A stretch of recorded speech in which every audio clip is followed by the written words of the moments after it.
Hola, soy Karina Serrano y esto es De la Ley al Podcast, un espacio donde exploraremos el lado más humano e innovador del derecho, con historias reales, aprendizajes y miradas al futuro. Bienvenidos. El día de hoy, nuestra invitada es Camila Andrade, abogada con trayectoria en diseño legal, centrada en transformar los servicios jurídicos mediante métodos innovadores y centrados en el usuario.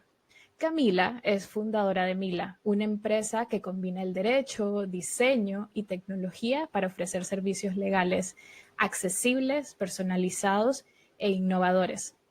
Hoy vamos a hablar justamente de eso, sobre cómo el derecho se puede combinar con el diseño y la tecnología para crear servicios más accesibles, eficientes y humanos. Bienvenida, Camila. Muchas gracias por aceptar la invitación. Muchas gracias. Yo muy feliz de estar acá. Muchas gracias, Karina, por esa súper acogedora introducción. Pues nada, aquí súper lista para tener esta conversación muy franca, muy honesta, muy transparente sobre lo que hago y sobre, ojalá, para inspirarlos a los demás abogados y no abogados también a tratar de hacer el mundo legal un poquito más amigable. Claro que sí, gracias. La verdad es que estoy súper emocionada. Para contexto de todos, a Camila la conocí en una certificación y ella justo nos explicaba sobre esto, sobre el diseño legal, sobre metodologías que ella ocupa, y a partir de ello fue que conocí realmente un poco más a detalle qué era el diseño legal. Y pues realmente se me quedó marcado que justo que puede ser después de casi 2 años, sí, ¿verdad? Casi quedó años porque fue como en octubre o septiembre. La tenemos acá, justo la escribí para que estuviera con nosotros. Y bueno, me encantaría comenzar la conversación conversando sobre tu trayectoria profesional, cómo llegaste a conocer o tener interés en los temas del diseño legal, que siento que no es algo tan común en América Latina. Pues sí, de hecho es una historia, es una anécdota que me gusta mucho contarla, que tiene todos los elementos para que yo hubiera llegado a este punto. Es que, bueno, yo siempre fui una persona muy creativa, siempre me gustó mucho el arte, la fotografía, la música, y a la hora, digamos, de entrar a la universidad, pues me di cuenta de que había un poco ese mito de que pues, los artistas se mueren de hambre, que es mejor de pronto uno pensar más bien en algo bueno para su futuro, y yo vengo de una familia de abogados. Nadie me impuso que estudiara derecho, pero yo también me sentía muy buena. A mí siempre me decían que yo era la que defendía a las personas y que argumentaba bien y un poco rebelde también. Entonces me fui por el camino del derecho, y siempre fue una decisión que de alguna manera me pesó. ¿Por qué? Porque siempre sentía que era buena, que se me facilitaba mucho todo lo que es el mundo legal, pero al final yo no sentía como una pasión muy grande por el derecho. Al final me di cuenta de que sí tenía una pasión muy grande por el derecho y que por esa misma razón era que me frustraba tanto la realidad del derecho en la práctica, ¿no? Entonces, en la teoría me sonaba espectacular, el derecho constitucional me encantaba, yo quería ser constitucionalista, pero ya cuando, digamos, por ejemplo, llegué a consultorio jurídico, no sé cómo es en tu país, pero en Colombia consultorio jurídico es obligatorio para uno poder graduarse como abogado. Y cuando vi la realidad de los casos, los jueces, de los juzgados, todos esos archivos y todo ese caos, y yo dije, no puede ser que algo tan finalmente sagrado y ese principio tan humano como es la justicia, pues en la práctica se materialice de una manera tan desorganizada, caótica, ineficiente. Y entonces yo ahí conecté mucho con las personas, porque yo conecté con estas personas que yo representaba en estos procesos en el consultorio jurídico, y yo sentía que yo desde un punto de vista legal les daba una respuesta que era válida y que era viable. Podemos hacer esto, podemos hacer aquello, el caso hay que entenderlo así, esta solución es la ley, ¿no? Jurisprudencia. Pero al final yo sentía que todo eso no les hablaba a ellos y que ellos no lo entendían y que por lo mismo tampoco se podían apropiar de esa justicia, de esa solución que se les estaba planteando.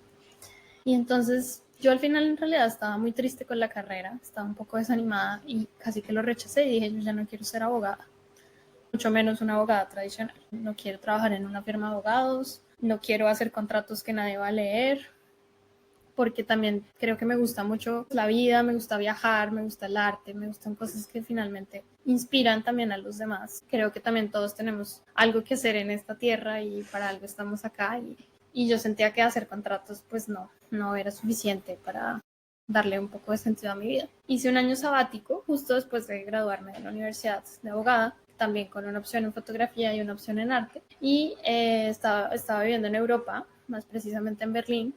Y en Berlín, de hecho, estaban festejando los 100 años de una corriente o de un movimiento de diseño que existió antes de la Segunda Guerra Mundial, que se llama la Bauhaus. Y la Bauhaus me atrapó completamente, fui a un montón de exposiciones y aprendí muchísimo sobre la Bauhaus y sobre el diseño. Esa fue la puerta de entrada al mundo del diseño para mí, porque yo siempre lo había visto el mundo creativo más con los ojos del artista, más no del diseñador. Entendí que el diseñador es un poquito más pragmático, es digamos la misma escuela que un arquitecto.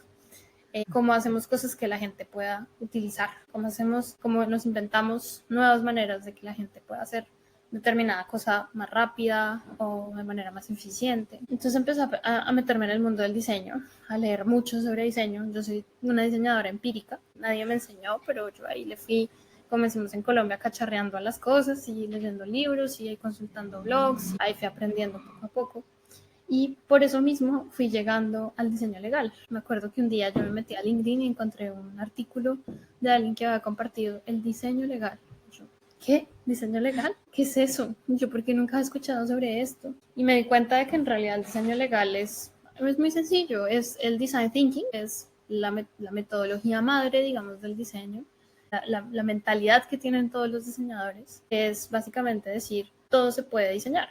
Si todo se puede diseñar, pues formulemos un proceso que nos permita llegar a una solución, y eso es el design thinking, que tiene 4 etapas, que básicamente es entender el problema, enmarcar el problema, proponer soluciones y sobre esas soluciones ver cuáles son las más viables y las que se pueden materializar de una manera más sencilla frente al objetivo que se tiene.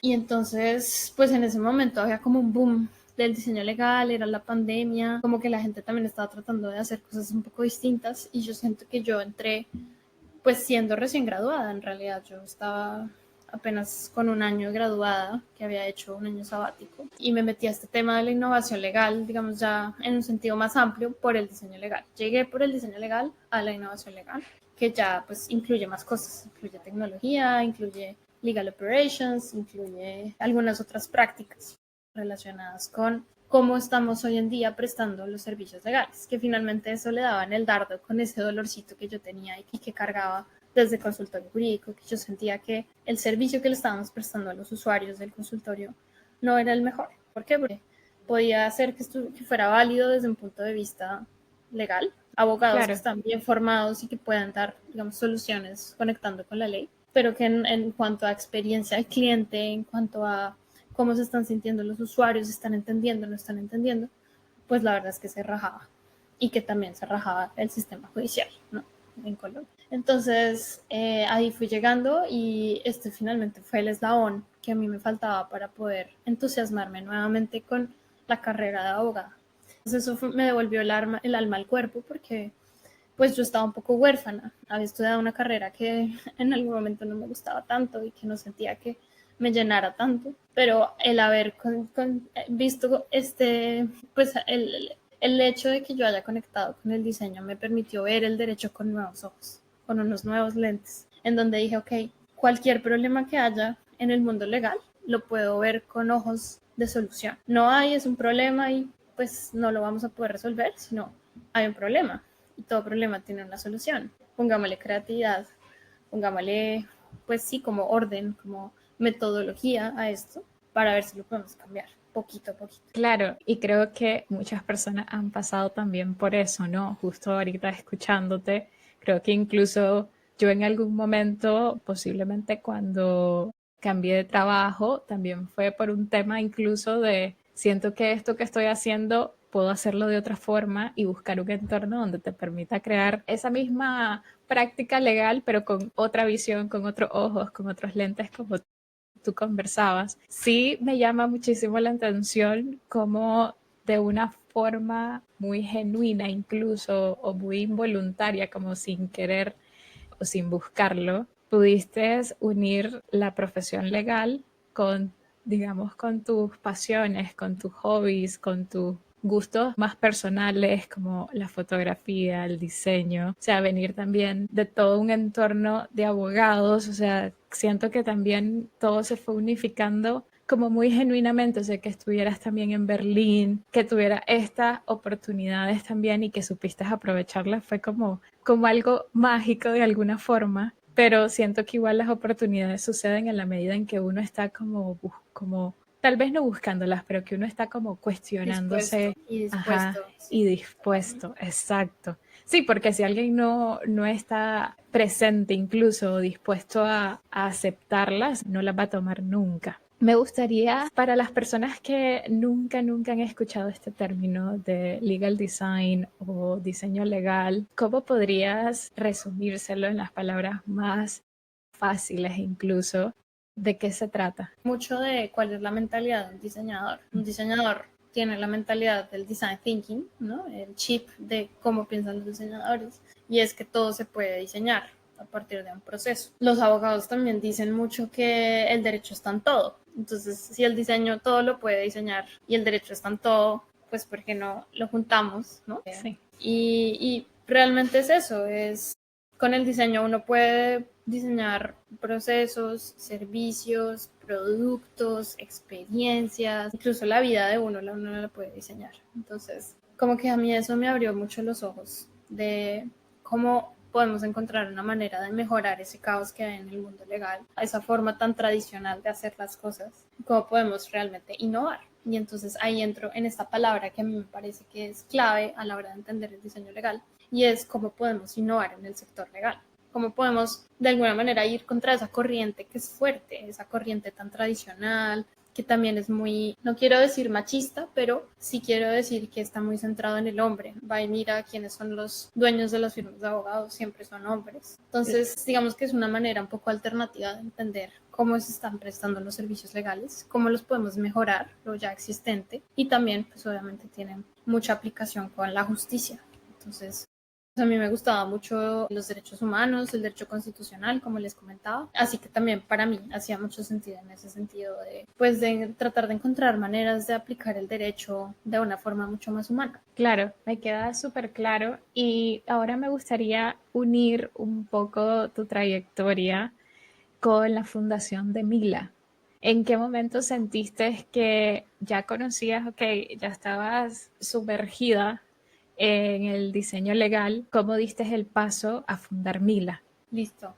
Me encanta la pregunta también, porque también es otra anécdota y tiene mucho que ver como con este mito que hay y que todavía existe, de que los abogados tenemos que quedarnos en el país donde tenemos la tarjeta profesional, donde ejercemos, porque no podemos conocer las leyes de todo el mundo y porque cada país tiene leyes distintas, entonces uno no puede litigar y así. Entonces, por un lado, yo no litigo, es decir, no estoy, digamos, llevando casos. A veces lo hago en Colombia, pero no ese es el core, digamos, de lo que yo hago. Y digamos que yo sí tenía un poco este gusto, estas ganas de viajar. Yo quería seguir viajando, conociendo otros países, hablando otros idiomas.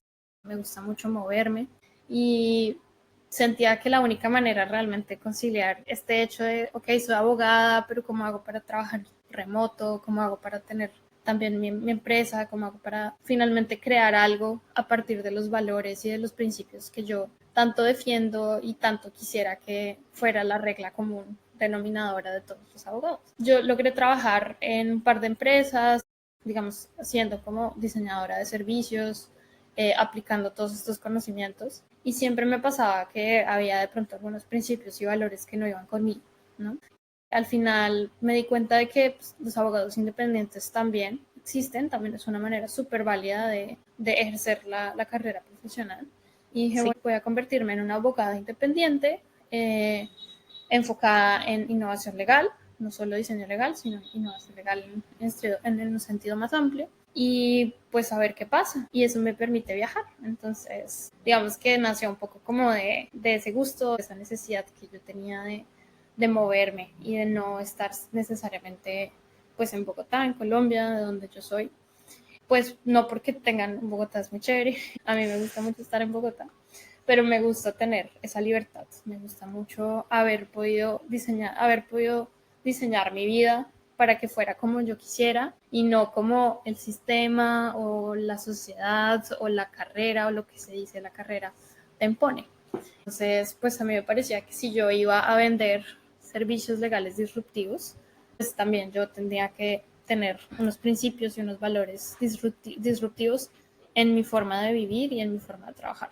Claro, esa integridad al final del día como seres humanos, que al final también se traduce como en tu marca personal. Justo ayer conversaba con una invitada de temas de marca personal y ahorita que lo mencionas hace mucho clic, porque nosotros de cierta forma tenemos que estar alineados en nuestra vida personal y profesional con todos los valores que vamos a transmitir, incluso con los proyectos que nosotros hagamos o las empresas que, por ejemplo, en tu caso, fundaste. Me gustaría preguntarte qué desafíos has encontrado en la fundación de Mila y esto enfocado porque, bueno, estamos ahorita en una etapa, creo yo, en Latinoamérica donde muchas personas ya están tomando el desafío de crear lo propio. Justo pues tengo muchas personas que igual están creando su propia oficina o firma. Y sí me gustaría saber qué desafíos encontraste y cómo los superaste también, que creo que ese es como el secreto y la meta que todos tenemos, pues para aportar algo a cada una de las personas que nos escuchan. Listo, buenísima pregunta. Pues ha sido duro, no ha sido tan fácil, no ha sido un camino de rosas, muy lejos de la realidad, pensar que simplemente puse un stand y llegaron los clientes facilísimo. Dentro de todo, pues ahí conecto mucho con lo que hablabas de marca personal. ¿Qué pasa? Uno mira cómo se llaman las firmas de abogados más grandes de cualquier país, ¿no? Entonces, pues casi siempre son los apellidos de los abogados, ¿no? Ricardo Urrutia en Colombia, Gómez Pinzón, ¿no? Filipe Prieto Carrizosa, bueno. Te puedo poner varios ejemplos más. Al final yo me di cuenta de que la marca personal y los abogados es intrínseco, o sea, un abogado es bueno porque tiene una gran marca personal, ¿no? Porque uno dice su nombre, uno ya sabe exactamente qué hace, a qué se dedica, cómo es la calidad de su trabajo, cuánto puede cobrar, o sea, hay un montón de cosas que están profundamente ligadas con marca personal y abogados. De hecho, es por eso que el nombre de mi empresa es Mila, porque yo quiero ser una abogada amigable, yo quiero proveer servicios legales de una manera mucho más sencilla, descomplicada. Entonces, pues Mila también es el final de mi nombre, por eso le puse así, ¿no? Para generar un poco esa cercanía con los clientes. Volviendo un poco al tema, el camino no ha sido un camino de rosas porque de todos modos me enfrento a un sistema que, pues mi empresa está en Colombia, y si yo quiero cobrar en México, pues eso tiene todavía sus dificultades. Si yo quiero cobrar en Europa, también tiene sus dificultades. Entonces, al final, yo juego mucho con cómo trabajo como una freelance, una abogada independiente, con mi empresa, tratando de hacer contactos por aquí y por allá. Y digamos que el desafío principal al que me he enfrentado es el hecho de que la gente no sabe qué es el diseño legal, todavía no lo entiende, entonces hay que hacer mucho trabajo de educación, se le podría llamar incluso también evangelización, convencerlos que de verdad esto es una solución viable, buena, ¿no? Fundamentada, ya existente. Sí. Entonces esa es como la primera gran barrera. Digamos, hay un diagrama que habla mucho de cuáles son las personas que innovan, cuáles son las personas que adoptan, por ejemplo, nuevas tecnologías. Entonces, por ejemplo, cuando salió el celular, que Steve Jobs se inventó el iPhone, ¿no? Pues había gente que tenía reticencia a el smartphone, no sé, les generaba un conflicto, les pareció muy caro, les parecía que no funcionaba bien, no sé. Pero había muchas personas que sí se llaman los early believers o los early adopters, ¿no? Que dicen, me encanta lo que están creando, le ven el potencial y digamos que lo adoptan en un momento temprano de la innovación. Nosotros después en Mila, digamos que le apuntamos a esas personas y después eso es un nicho, finalmente es una parte, no de todos los abogados ni de todas las firmas de abogados, sino de ciertas firmas de abogados que sí quieren y que sí tienen esa mentalidad de cómo lo podemos hacer mejor. Queremos aprender, queremos probar, queremos experimentar. Entonces, esa sería la segunda gran barrera y es los abogados tendemos a querer todo muy bien en el primer intento. Entonces, tenemos una demanda, pues obviamente que hay que hacerla perfecta desde el principio y no dejar cabos sueltos, ¿no? Súper de acuerdo con eso. Pero entonces nos limita mucho la parte de experimentación. ¿Cómo hacemos para ensayar algo distinto hagámoslo diferente esta vez a ver qué pasa. Pero el diseño legal tiene un poco ese lado, pues finalmente sí, experimental, pero sin tener que afectar nada, porque todo se está haciendo desde un prototipo, el prototipo se ensaya y cuando uno ya tiene la garantía, digamos, de que funciona bien, pues ahí ya se puede adoptar, ¿no? Entonces, digamos que son soluciones que ya están planteadas, todas esas de pronto como barreras que pueden llegar a encontrarse a la hora de adoptar el diseño legal, se pueden ir resolviendo, pero eso es trabajo. Entonces, hay que, por un lado, conseguir a los clientes que sí tienen el mindset. Segundo, pues explicarles cómo puede funcionar para ellos. Y bueno, también en ese mismo sentido, toda la parte, digamos, de cómo cobrar este tipo de trabajo. Igual es algo distinto, es algo que también de alguna manera es un lujo, no todas las firmas de abogados o servicios legales pueden permitirse gastar dinero, por ejemplo, para ensayar cómo pueden hacerlo distinto. Entonces Claro. tiene algo un poco de nicho, ¿no? No es algo para todo el mundo. Hay que buscar específicamente quiénes son las personas que sí tienen ese mindset. Y entonces el objetivo ahí es que cada vez más personas tengan ese mindset.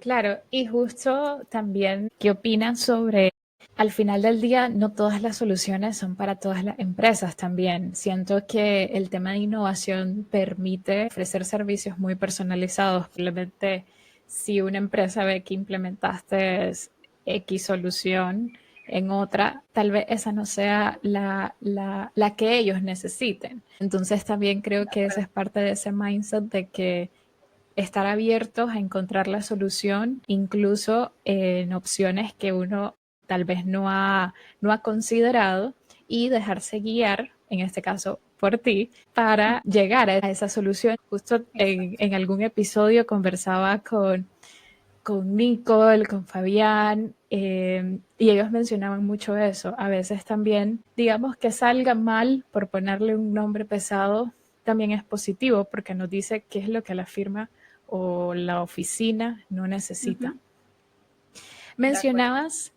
Mencionabas en algún momento los servicios legales o el Legal Operations Services, que entiendo que Mila también lo ofrece como dentro de su catálogo de servicios innovadores. Ese realmente creo que es incluso un término todavía más desconocido y me atrevería a decirlo en Centroamérica.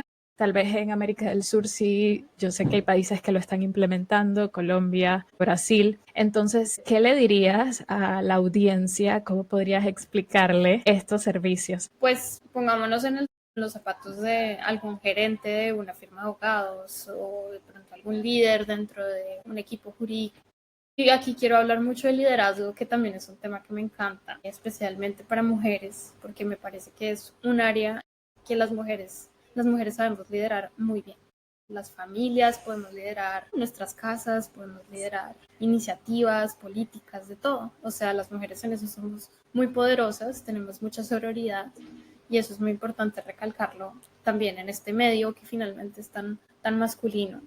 Porque entonces, ¿qué pasa? Cuando hay alguien que lidera, ese líder tiene que ser muy estratégico, tiene que basarse en la realidad de lo que está pasando. Entonces, siento que el Legal Operations, como su nombre lo indica, es cómo estamos operando internamente con nuestros objetivos, los estamos logrando, no los estamos logrando, qué está pasando, qué está fallando. Es hacerse como todas estas preguntas que también son disruptivas, que también buscan innovar porque te buscan la manera de identificar lo que de pronto no se está haciendo bien, para transformarlo en algo mejor, eficientarlo, ¿no? Mejor.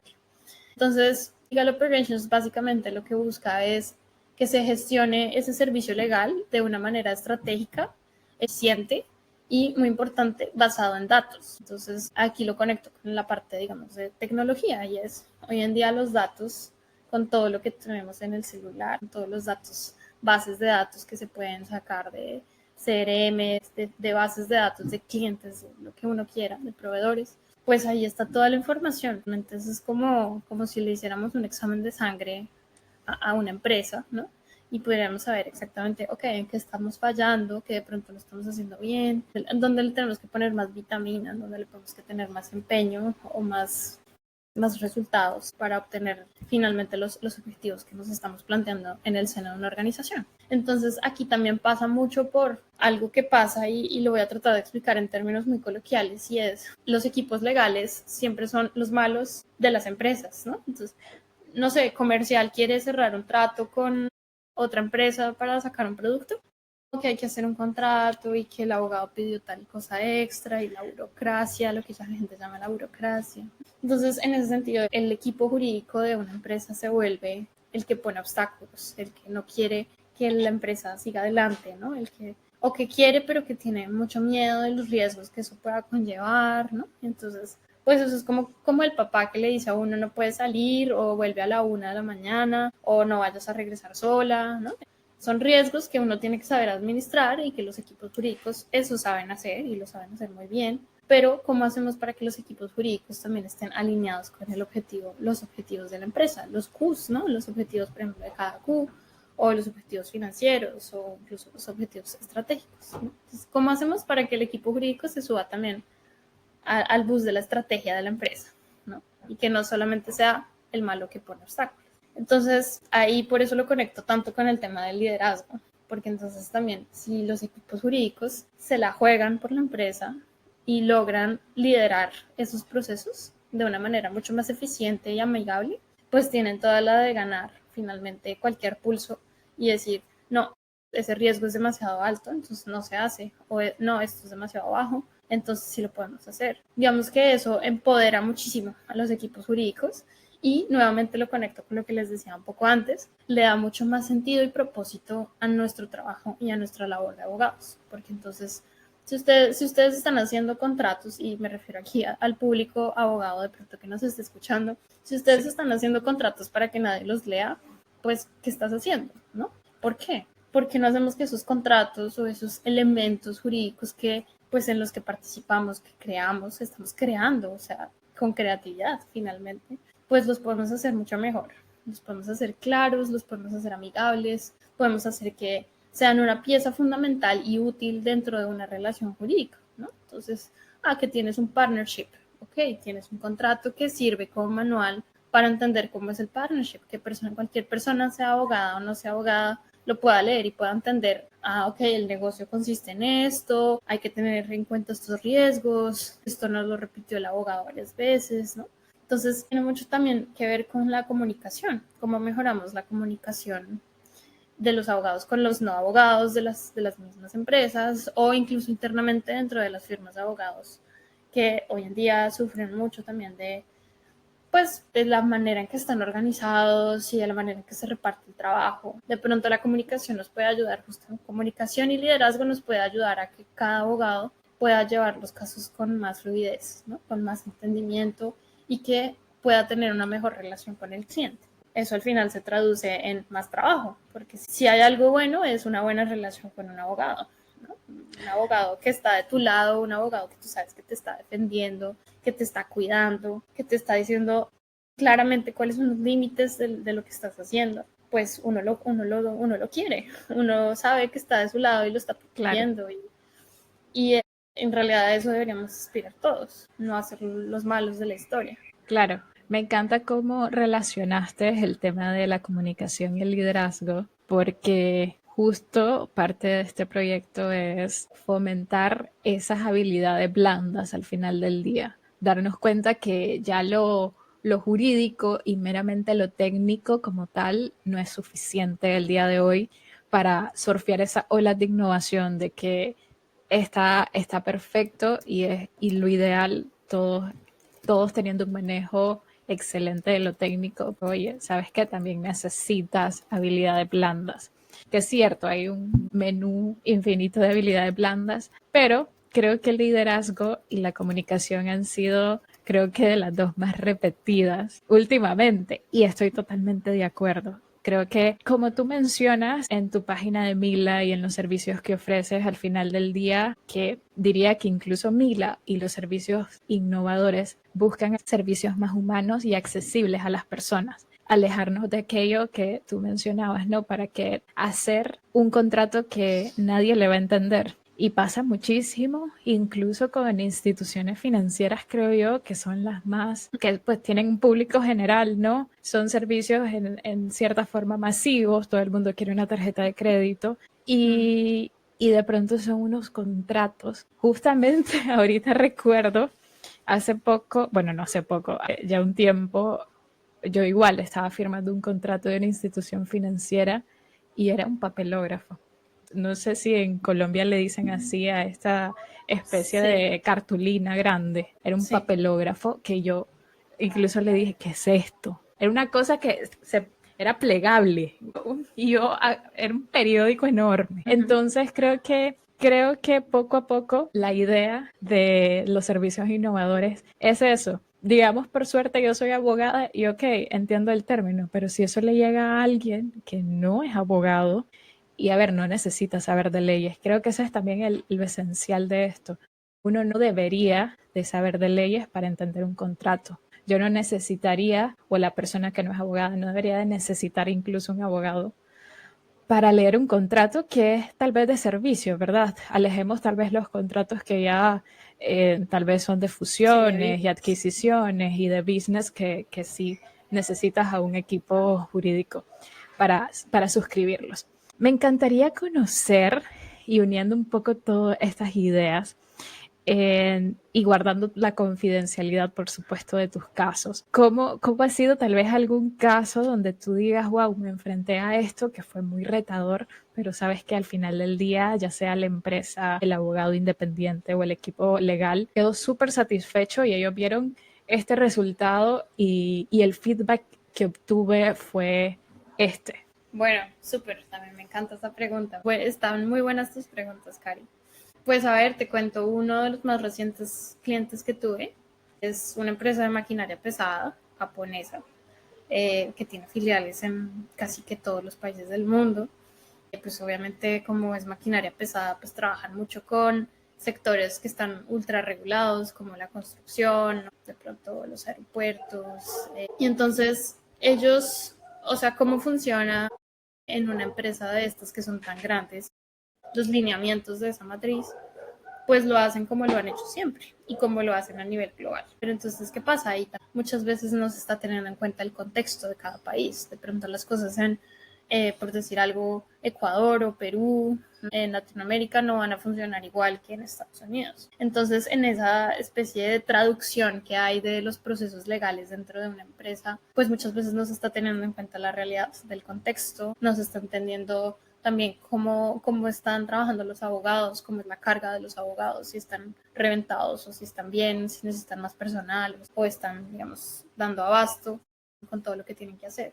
Y entonces en este proyecto pues fue muy bonito darse cuenta de que pues era un equipo de abogados de 6 personas para una empresa gigante que tenía que revisar un montón de contratos distintos, ¿no? Y que todo estaba en el proceso. Entonces, el proceso, primero, ellos decían que lo conocían muy bien y haciendo el proyecto nos dimos cuenta que no lo conocían bien, que había muchos cabos sueltos, que había muchas cosas que estaban un poco en el aire. Había un poco esta tensión de cada contrato necesita su proceso. ¿Por qué? Porque cada contrato es diferente. Y es como, ahí digamos que entramos en una discusión de, ¿será que sí? Porque lo hemos hecho así todo el tiempo. ¿O será que podemos pensar en qué tronco común tiene toda esa gestión de contratos para que haya solamente un proceso para todos los contratos? De pronto con alguna variación, por Claro. ejemplo, si es un contrato que se tiene que notariar o no es un contrato que se tiene que notariar, sino que simplemente va con un visto bueno, o pues con una firma, la firma electrónica, eso es otro tema, porque puede que los abogados ya estemos convencidos de que, ok, listo, la firma digital es válida, funciona, ¿no? Digamos que ya es esa la tónica hoy en día en Latinoamérica, como que ya se entiende que es un equivalente de la firma manuscrita. Pero ¿cómo se traduce eso en la realidad? Con un proceso establecido. Y entonces si tú no tienes ese proceso establecido de, ok, ¿quién tiene que firmar el contrato digitalmente? ¿Y cuándo lo tiene que firmar? ¿Y qué se hace con ese contrato? ¿Se sube a la nube? ¿Se queda en el computador del empleado? ¿Se queda en dónde? Esos son procesos que hay que definirlos y que muchas veces pues no lo pensamos porque no sabemos tampoco de eso. Los abogados sabemos lo que tenemos que hacer, pero muchas veces la parte de tecnología y eso ya se nos escapa y se nos sale de las manos. Entonces, en este proyecto pues fue muy bonito darnos cuenta de que sí había un tronco común a todos sus contratos, un proceso que se podía estandarizar. Súper importante esa palabra, estandarizar. No es que cada proceso tiene su cosa distinta, no. Hay que ver cómo lo agrupamos, hay que ver cómo nos simplificamos la vida también, nos facilitamos el trabajo a los abogados. Y entonces aquí también esto muestra, en este proyecto nos dimos cuenta también de algunas tensiones que pueden haber dentro de una empresa, por ejemplo, entre el equipo legal y el equipo de tecnología. porque entonces el equipo legal dice, estamos que no damos abasto, tenemos demasiados contratos, y entonces tecnología tampoco tiene ni idea de lo que es estar en esos zapatos de los abogados, y entonces medio hacen algo, pero no se están entendiendo, no están comunicando bien, no se está liderando esos procesos de transformación digital correctamente. Entonces, el primer paso es darse cuenta de que, ok, como sea que lo estemos haciendo no está funcionando, hay que hacerlo distinto. Ese es el trabajo que yo principalmente hago, mostrarles, darles un poco una luz de cuál es ese camino alternativo que pueden tomar y acompañarlos mucho en ese camino para que sigan adoptándolo con la menor cantidad de fricciones posible. Ese como es el ejemplo como más reciente que tengo. Me gustó mucho ese proyecto porque ya no es simplemente diseñar un contrato para que quede bonito, que es lo que mucha gente pues cree que es el único alcance del diseño legal, sino que el diseño legal te puede ayudar a diseñar completamente la operación de tu gestión de contratos, cómo va a funcionar tu equipo, cómo se van a repartir el trabajo. Eso se puede diseñar y se hace a partir de un diagnóstico de cómo se está haciendo hoy en día, identificando las problemáticas o los errores o sí, las ineficiencias en ese proceso y planteando un proceso nuevo, que en este caso pues servía mucho estandarizarlo y tener un proceso madre para todos los contratos. Otro proyecto que me gustó mucho, que ya es más viejito, pero que ha tenido mucho reconocimiento a nivel internacional, salió publicado en el Legal Design Journal. Es muy chévere porque lo hicimos en un laboratorio de innovación. Wow. Entonces, un laboratorio de innovación que hicimos en Panamá, organizado por la CEGIP. Básicamente era un proyecto de una ONG que había levantado un montón de información sobre violencia digital contra las mujeres. En general, digamos que lo podríamos establecer solo en términos de violencia. Sí. Y entonces había un montón de información que había levantado, pero la ONG como que no sabía, ya hicimos todo este trabajo, pero ¿cómo hacemos para que esto sea útil para la sociedad? ¿Cómo hacemos para que esto sea accionable? Entonces ahí digamos que yo llegué y hice parte de este grupo, que era un grupo multidisciplinario, que eso también es otro punto muy interesante de la innovación legal, y que todos podemos participar. Esto no es solo de los abogados, o sea, aquí podemos meter diseñadores, politólogos, técnicos, digamos, programadores, claro, ingenieros, o sea, podemos meter a todo el mundo en esto porque finalmente el derecho está en todo, a todos nos afecta el que haya un sistema de justicia bueno, más o menos regular o malo, ¿cierto? Sí. Entonces, en este proyecto pues fue muy chévere porque el método de diseño legal fue el que nos permitió crear una app que le pudiera permitir a las víctimas de violencia, a las mujeres, pues denunciar esa violencia de una manera mucho más sencilla a través de una aplicación. Entonces, es imaginarse que la justicia, por ejemplo, pudiera aplicar por medio de la tecnología, por medio de una aplicación de una manera súper fácil de usar, ¿no? O sea, uno se mete a Instagram y uno no tiene que preguntarle a nadie cómo funciona, es todo muy intuitivo. Sí. Entonces, ¿cómo podemos hacer para inspirarnos de esos valores que, por ejemplo, utilizamos en Instagram en algunas aplicaciones, que simplemente nos bajamos y empezamos a utilizarla de una, para poder hacer lo mismo con el acceso a la justicia? Entonces, es un proyecto que además fue muy bonito darme cuenta de que yo estábamos todas las personas que participamos en este equipo, estábamos desarrollando un derecho humano, es decir, estamos materializando en algo muy concreto, en algo muy tangible, algo que finalmente puede llegar a ser muy abstracto, que es todos somos iguales y todos tenemos acceso a la justicia, todos tenemos el derecho de acceder a la justicia. Y es como las mujeres, pues, en este tema de acceso a la justicia, pues sufrimos mucho de revictimización, sí, pues como de que no cuenta tanto lo que decimos o cómo lo podemos probar, y este tema de la revictimización, la justicia no está necesariamente diseñada para una mujer, ¿no? O para las mujeres. Es un proyecto que a mí me llenó de mucha emoción y como de mucha esperanza, porque me permitió crear una aplicación con enfoque de género que desarrollaba uno de los derechos humanos más importantes, que es el acceso a la justicia, y que me permitía darme cuenta de que mi método, o pues el método que se usa en diseño legal, pues funciona porque logra su cometido. Logramos crear algo distinto y útil para las víctimas. Entonces, eso es súper gratificante, poder decir, me inventé algo, ¿no? Me inventé algo.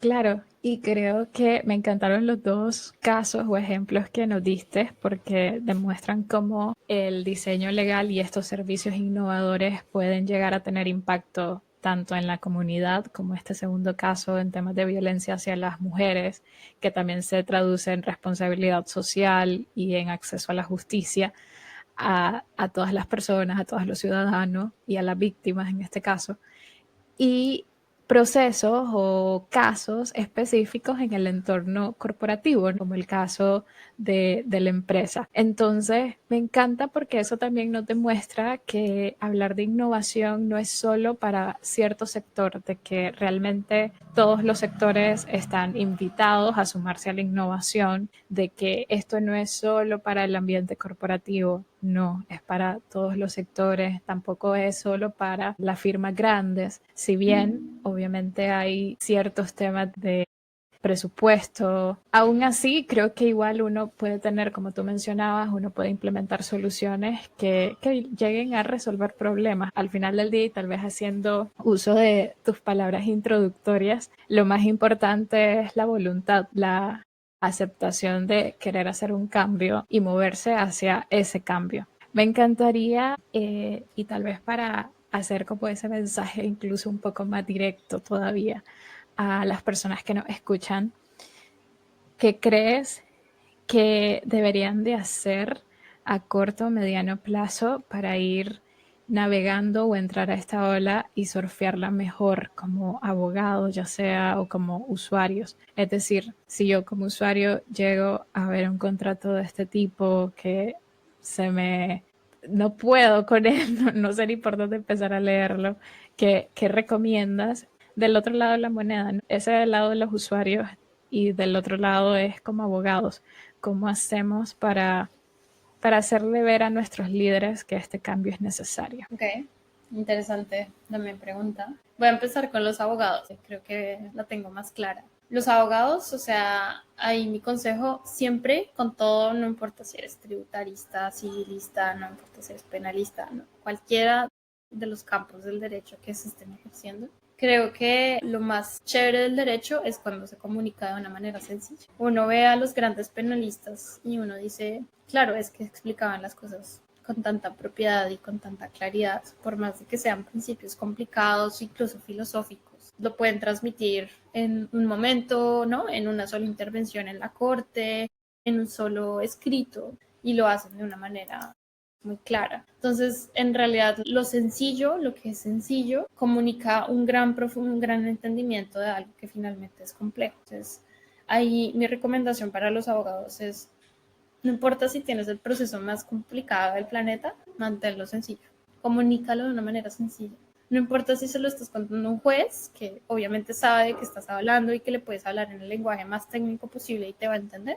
No le hables en el lenguaje técnico más posible, sino háblale en términos sencillos. ¿Por qué? La sencillez nos permite acceder más fácilmente a lo que uno está diciendo, a lo que uno está proponiendo, a lo que uno está defendiendo.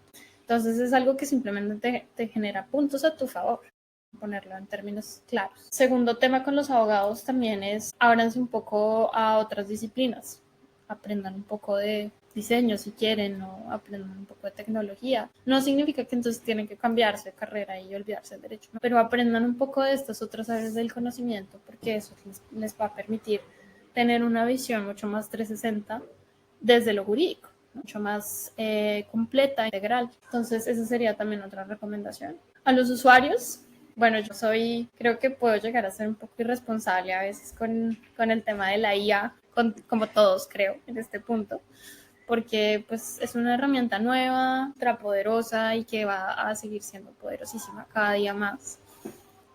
Pues yo diría que los usuarios, si tienes un documento que un abogado no fue capaz de poner en términos sencillos, mételo a ChatGPT, mételo a Gemini, al que quieras, y dile, explícaselo a una abuelita y quédate con lo que sea que te explique. Porque no vale la pena meterle tiempo a, ¿qué será exactamente lo que dice acá? Probablemente ese contrato, en la medida en que todo salga bien, pues no lo vas a tener que usar, no lo vas a tener que accionar. Claro. Siento que también los usuarios tienen mucho esa reticencia a entender lo legal, ¿no? Es como, Sí. no, me llegó un contrato, no me lo voy a leer. Entonces el famoso clic aquí en términos y condiciones y nunca me lo leo. Ahora yo tampoco me leo en los términos y condiciones, por más abogada que sea. yo creo que le podemos hacer la pregunta al mejor penalista o a la juez más importante del planeta, y también va a decir, no, yo tampoco me leo los términos y condiciones, porque pues no es el momento para uno estar leyendo qué es lo que puede salir mal, por ejemplo, cuando uno Claro. quiere una suscripción. Entonces hay que pensar mucho en también cómo le estamos comunicando esto a los usuarios, y los usuarios también tienen que poner un poco de su lado. Hay riesgos en todo esto legal. Siempre cuando hay algo legal es porque hay algún riesgo, algo que puede salir mal. Entonces, entender qué es lo que puede salir mal, tener una visión más preventiva de esos problemas, nos permite no llegar a esas instancias de me tocó demandar, tengo que acceder a la justicia por este problema, sino que realmente se pueda prevenir. ¿Por qué? Porque hay un entendimiento de las condiciones generales de lo que sea que uno esté haciendo, un negocio, una alianza, un arrendamiento, una venta o cualquiera, digamos, de los contratos que puedan llegar a existir. Y lo mismo con los derechos. Creo que otra aplicación muy bonita que le he visto un poco indirectamente es toda la parte, digamos, de iniciativas sociales, participación ciudadana, por ejemplo, en lo que respecta al derecho público. Creo que el diseño legal nos puede ayudar también a decir, por ejemplo, hay algún derecho que no se esté cumpliendo, que no se esté materializando. Bueno, díganos cuál es, y así podemos tratar de encontrar la manera de que ese derecho se materialice de una mejor manera. Al final, cuando uno crea una ley en el Senado, ¿no? Los senadores pues, crean la ley a partir de una serie de iniciativas que pueden ser del presidente, iniciativas populares. Pues ahí también se está diseñando legalmente, también se está diseñando una realidad legal. Entonces también es un poco como los usuarios, digamos, poderosos que tienen algo de maniobra en cuanto a qué va en la ley, qué no va en la ley, pues que también es súper clave que conozcan estas metodologías, que conozcan la innovación legal, para que desde la semilla, desde la raíz de la ley, pues ya haya tintes de innovación, ¿no? Con las Claro. reformas, las nuevas leyes, cambios, por ejemplo, de percepción de sistemas. Eso ha pasado, por ejemplo, en Colombia con la manera en que entendíamos o entendemos a las personas interdictas. Antes, digamos que la abstracción legal era esas personas no tienen derechos, ¿no? O no tienen ciertos atributos de la personalidad. Hoy en día eso cambió y no es que no los tengan, los tienen porque son humanos, porque son personas. No debemos discriminar porque son discapacitados o porque tienen algún tipo de discapacidad, sino pues que realmente desde la abstracción se pueda transmitir una serie de principios y valores de la sociedad. Eso también es diseñar legalmente. Claro, me encanta la verdad lo que mencionabas, creo que diste con varios puntos importantes, tanto desde el punto de vista de los abogados, de qué es lo que tenemos que hacer, y como de los usuarios. Realmente también los usuarios y nosotras cuando lo somos, en cierta forma también podemos aceptar o hacer uso, más bien, hacer uso de estas, bueno, de la inteligencia artificial y de otras soluciones que podamos tener en nuestra mano cuando las cosas no sucedan como quisiéramos, ¿no? Tal vez todavía en nuestro país no ha llegado esta ola de innovación y no tenemos estos contratos tan claros y tan accesibles, bueno, hacer uso de otras soluciones en nuestro beneficio. Me encantaría ahora trasladarme a Mila. ¿Qué sueñas construir desde Mila para los próximos años? Uf, esa está dura porque siento que tengo varios caminos posibles, lo cual de alguna manera es positivo. Pasa mucho ok, yo ahorita en este momento estoy ofreciendo pues unos servicios de consultoría, recomiendo a mis clientes mejores maneras de llevar a cabo sus servicios legales, de entenderlo, de eficientarlo, etcétera. También pasa mucho por esta parte de educación, entonces doy clases de innovación legal como la que tú tomaste en la certificación de la Cámara de Comercio. Eso lo puedo hacer, digamos, al interior dentro de las organizaciones o a veces pues abiertas al público. Entonces digamos que esa sería la segunda línea que tengo ya actualmente. Tercera línea que estoy todavía desarrollando es empezar a crear productos para los servicios, para los equipos jurídicos o para las firmas de abogados. Entonces, pues no sé si has tenido el gusto de trabajar en una firma de abogados, pero muchas veces no tienen las herramientas tecnológicas para facilitarse el trabajo, ¿no? Sí. Entonces, crear esas herramientas o de pronto mejorar las que ya existen. Entonces, CLMs, sistemas de gestión de casos, incluso la misma justicia que ya, por ejemplo, en Colombia, pues tiene su sistema, digamos, de consulta de casos y todo, pues siempre se puede mejorar. Entonces, sí, creando productos. Y la otra que me gusta mucho y que también ya estoy aplicando es crear servicios legales tecnológicos. No lo que antes se hacía, por ejemplo, a la antigüita, como lo hacen todavía las firmas de abogados, pues como ahorita se puede hacer, por ejemplo, de manera virtual. Que yo tenga un caso y que yo pueda conectar con un abogado a través de la tecnología, por ejemplo, a través de una aplicación o a través de una página en donde se redistribuyen los casos, ¿no? Siempre hay una persona encargada y así. Entonces, pasa por crear, todo es crear. Entonces, a mí me gusta crear, ya sea productos, servicios, recomendaciones, ¿no? Ideas, propuestas, incluso leyes, que puedan realmente generar un impacto en la sociedad, ya sea en el seno de una sociedad, de una organización, o la sociedad ya en sentidos más generales. Gracias, Camila. Para ir concluyendo y el último mensaje ya que brindarías a las personas, ¿qué consejo le darías a cada una de las personas que quieren innovar, que quieren hacer las cosas distintas y que no saben cómo empezar? Listo. Indagar sobre el problema, no asumir que ya sabemos cuál es el problema y entonces de alguna manera ahogarse en un vaso de agua diciendo, es que tengo este problema. La primera tarea que uno debe hacer y tiene que hacer cuando uno quiere innovar es preguntarle a las personas que tienen el dolor, las personas que tienen ese problema, cómo entienden ese problema, por qué, de dónde surge, cuál es la raíz, ¿no? O sea, si tú no tienes bien enmarcado el problema, es muy difícil que tú puedas plantear una solución viable. Entonces, no se trata simplemente de decir, sí, el problema es este, sino pregúntate varias veces por qué. ¿Por qué ese es el problema? Ese es el problema porque los abogados de la empresa tienen demasiado trabajo. ¿Por qué tienen demasiado trabajo? Porque la manera en que se reorganiza el trabajo en la empresa es ineficiente. ¿Y por qué es ineficiente? Porque no está respaldado por tecnología. ¿Y por qué no está respaldado por tecnología? Pues porque la comunicación con el equipo de tecnología de información es deficiente. ¿Y por qué es deficiente? Porque el equipo legal igual no tiene claro lo que necesita, por ejemplo, ¿no? Entonces, indagar mucho en el por qué es el primer paso, sin duda, para poder empezar a decir, ok, ¿cómo lo estamos haciendo? ¿No está funcionando? ¿O puede funcionar mejor si intentamos algo distinto? Cambiamos un poquito los factores, los elementos, a ver si con eso podemos llegar a un resultado diferente. Entonces, ese sería mi primer consejo. Y el segundo consejo es no se encasillen. No es que ustedes sean abogados y ya. Todos somos abogados, mamás en algunos casos, hermanas, en algunos casos, no sé, pintores, fotógrafos, atletas. Inspírense de esas otras cosas, de esas otras áreas del conocimiento y vean cómo hay cosas que se pueden replicar dentro de lo legal y se sorprenderán hasta qué punto el mundo legal necesita inspirarse también de otras áreas del conocimiento. ¿Cómo hacen los ingenieros para resolver un problema? ¿Cómo hacen los diseñadores para resolver un problema? ¿O un arquitecto? ¿Cómo hace incluso un financiero? Entonces hay muchas cosas que una visión multidisciplinar de lo legal hace que lo legal finalmente sea mucho más accesible. Sí, totalmente de acuerdo, totalmente de acuerdo. Gracias, Camila, por unirte a esta conversación, por unirte a este proyecto. Me encanta tu trabajo, me encanta lo que has venido construyendo.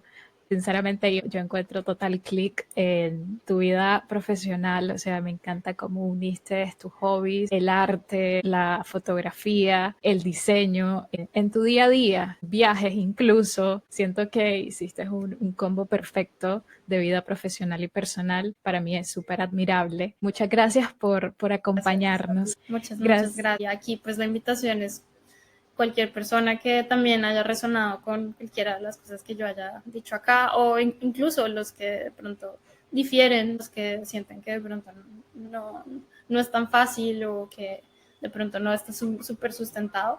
También siempre es muy bueno tener ese otro punto de vista y esos puntos de vista para seguir mejorando, pues sí, innovando y mejorando todo lo que es el mundo legal. Gracias, Camila, y gracias a todos por habernos acompañado hasta el final de este episodio.